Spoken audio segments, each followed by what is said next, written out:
Hey, joining me now, District Media Group President Beverly Hallberg. Beverly, I got to tell you, every time, the last election season, I spent a lot of time in D.C., and every politician I ran into wanted your number. So you're the person to talk to when it comes to these kind of things.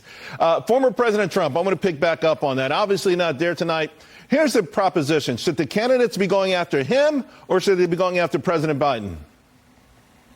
They should be going after President Biden and talking about why they are the man or woman for the job. I think this is a huge opportunity for them to not make the campaign about Trump. And he's that type of person who tends to suck up all the oxygen on the debate stage. So this is a huge opportunity. I do think Chris Christie will go after Trump. That seems to be his brand these days. But the rest of them should ignore him. And here's what I think it comes down to. Who can go viral the next day? Meaning a moment, a really good soundbite, a good interaction in a debate, a back and forth, where you can be the one where all the networks are covering you the next day. That's what you're looking for. And think about this. We're going to see a lot of Trump on the news tomorrow. The juxtaposition of a candidate who has a really good night, has a good soundbite being played against Trump being in Georgia in court, I think plays really well. Yeah, I mean, you can remember all of those zingers, right, in the past that sort of propelled people beyond just the typical crowd who's interested in this stuff a year out.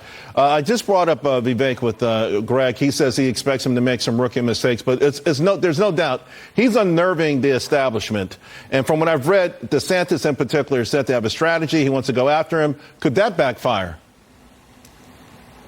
It could, but here's the thing. Vivek has had some interesting stumbles as of late, but he's a great communicator. He has great energy. He is a great talker. I think we're going to see a lot of back and forth between DeSantis, Ramaswamy, and also Nikki Haley. That's who we're going to see. But I want to pick up on one of the candidates you all mentioned, and that is Tim Scott. He has had his brand as being a happy warrior. He is the one candidate who said, I'm not going to have any low blows. I'm not going to fight with other people. I'm going to talk about the issues and the American dream. So it's going to be interesting to see how that plays, because at the end of the day, this is about likability and authenticity. And people like a tough talker, but they want to make sure that you're going to do something for them. And I think a hopeful message may resonate with people these days. You know, that's interesting in a sense that they're all Republicans, and there's going to be a lot of things that they have to actually agree on. Is there any way to distance yourself from the field with respect to actually, executing? In other words, we all agree, limited government, yada, yada. But is there a way to actually get out there tonight and say, hey, this is exactly how I would do it?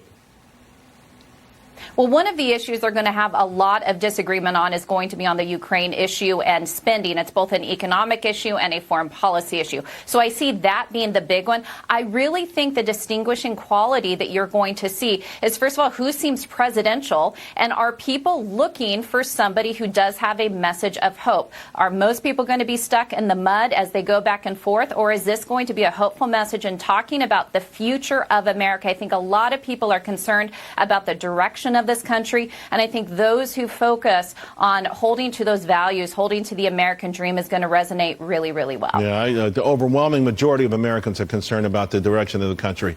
Beverly, thank you very much. Appreciate it. Thanks so much. All right, folks, of course, you can catch that first Republican debate right here on Fox Business. We're going to be simulcasting all of the action that starts at 8 p.m. Eastern Time.